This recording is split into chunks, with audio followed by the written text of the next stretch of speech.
Hello అండి. Welcome back to my channel Varsha's world. ఈరోజు recipe sambar. ఇది రైస్‌లోకే కాదండి, టిఫిన్స్‌లోకి కూడా చాలా బావుంటుంది. టిఫిన్స్‌లో అయితే కొబ్బరి చట్నీ, సాంబార్ కాంబినేషన్‌ని బీట్ చేసేదే లేదు కదా! సో, అలాంటి టిఫిన్స్‌లోకి కూడా ఈ సాంబార్ రెసిపీ సరిపోతుంది. బట్ చిన్న వేరియేషన్ ఉంటది. అదేంటి అనేది మీకు లాస్ట్‌లో నేను చెప్పేస్తాను. ఫస్ట్ అయితే దీనికోసం ఒక గ్లాస్ పప్పుని బాగా కడిగేసుకొని, అందులో గ్లాసుకి 2 గ్లాసులు చొప్పున వాటర్ వేయాలి. ఒకవేళ మీరు పప్పుని నానబెట్టినట్టయితే 2 గ్లాసులు వాటర్ సరిపోతుంది. నేను ఇక్కడ 2½ గ్లాస్ వాటర్ వేశాను. ఎందుకంటే పప్పుని నానబెట్టట్లేదు, వెంటనే కుక్కర్ పెట్టేస్తున్నాను కాబట్టి. ఇంకా పప్పులో ఏమీ వేయలేదు నేను. జస్ట్ పప్పు, వాటర్ వేసేసుకొని కుక్కర్ లిడ్ పెట్టేసి విజిల్ పెట్టేసి 3 విజిల్స్ రానివ్వాలి. సిమ్‌లో అయితే 3 విజిల్స్, హైలో అయితే ఒక 4-5 విజిల్స్ రావాలి పప్పు మెత్తగా ఉడకడానికి. ఇప్పుడు ఒక పెద్ద నిమ్మకాయ సైజ్ అంత చింతపండు తీసుకొని దాన్ని వాష్ చేసి నానబెట్టి ఉంచేసుకోండి. ఇప్పుడు నేను చెప్పే క్వాంటిటీ ఈజీగా ఒక 4-5 మెంబర్స్ వరకు సరిపోతుంది. ఇక్కడ నేను లాట్ ఆఫ్ వెజిటబుల్స్ వేస్తున్నాను. ఆనియన్స్, టొమాటోస్, చిల్లీ ఇవి కామన్. నేను ఇక్కడ వంకాయ, బెండకాయ, ముల్లంగి ఇంకా ముల్లంకాడ వేస్తున్నాను. ఇష్టం ఉంటే క్యారెట్, బీన్స్ కూడా వేసుకోండి. ఎన్ని వెజిటబుల్స్ పాసిబుల్ అయితే అన్ని వెజిటబుల్స్ వేసుకోండి. హెల్దీ కూడా అయిపోతుంది రెసిపీ అప్పుడు. ఇప్పుడు ఒక ప్యాన్లో ఆయిల్ వేసుకొని వెల్లుల్లి, ఎండుమిర్చి, ఆవాలు, జీలకర్ర, మినపప్పు వేసుకొని ఇవి ఫ్రై చేయాలి.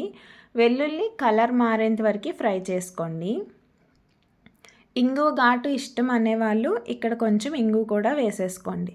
ఇప్పుడు ఇందులోకి నేను ఇంగువ వేయలేదు, బట్ ఆనియన్స్, పచ్చిమిర్చి, కరివేపాకు వేసేసుకొని ఫ్రై చేయాలి. ఆనియన్ మరీ సాఫ్ట్ అండ్ బ్రౌన్ అవ్వక్కర్లేదండి.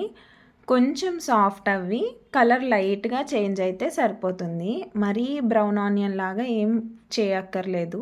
ఇలా ఉన్నప్పుడే ఇందులోకి మిగతా ముక్కలన్నీ నేను ఇందాక చూపించాను కదా, టొమాటోతో పాటు అన్నీ వేసేసుకోవాలి. ఒకవేళ మీకు ఇలా టొమాటో పీసెస్ మధ్యలో తగిలితే ఇష్టం ఉండదు అనుకుంటే కనుక టొమాటోని పప్పుతో పాటు ఉడకబెట్టేసుకోవచ్చు. లేదు టొమాటోస్ కూడా ఇలా తగిలితేనే మాకు ఇష్టం అని అనుకునే వాళ్ళు ఇలా ముక్కలన్నిటితో పాటు టొమాటోని వేసి మగ్గించుకోవాలి. టొమాటో ఎక్కువ ఏం పట్టదండి. పెద్దదైతే ఒక్క టొమాటో సరిపోతుంది. చిన్నవైతే 2 టొమాటోస్ సరిపోతుంది అంతే. ఇలా మూత పెట్టుకొని ముక్కలన్నిటినీ ఒక 10 మినిట్స్ మగ్గించుకోండి. ఇప్పుడు ఇందులోనే మూత తీసేసిన తర్వాత సాల్ట్, పసుపు, కొద్దిగా కారం వేయాలి. ఆల్రెడీ ఎండుమిర్చి, పచ్చిమిర్చి కూడా వేసాము. తర్వాత సాంబార్ మసాలా కూడా వేస్తాం కాబట్టి కారం 1 స్పూనే వేస్తున్నాను. కొద్దిగా పసుపు వేసేసుకొని మళ్ళీ ఒకసారి బాగా కలిపి ముక్కలన్నీ ఆల్మోస్ట్ ఒక 70% కుక్ అయిపోవాలి. అంతవరకు ఇలా కలుపుకుంటూ ఉడికించుకోండి. ఈలోగా మన పప్పు కూడా ఇక్కడ ఉడికిపోయింది. దీన్ని ఈలోపు మెత్తగా మెదిపేసుకొని పక్కన పెట్టి ఉంచుకోండి. ఇది వాటర్ క్వాంటిటీ నేను చెప్పినట్టుగా వేసినట్టయితే కనుక పప్పు చక్కగా ఉడికిపోతుంది. ఆల్రెడీ నానపెడితే 2 గ్లాసెస్ సరిపోతుంది. ఇప్పుడు ముక్కలు ఆల్మోస్ట్ 70% కుక్ అయిపోయాయి కాబట్టి ఇప్పుడు ఇందులోకి నానబెట్టుకున్న చింతపండు వాటర్ తీసేసి ఆ వాటర్ వేసేయండి.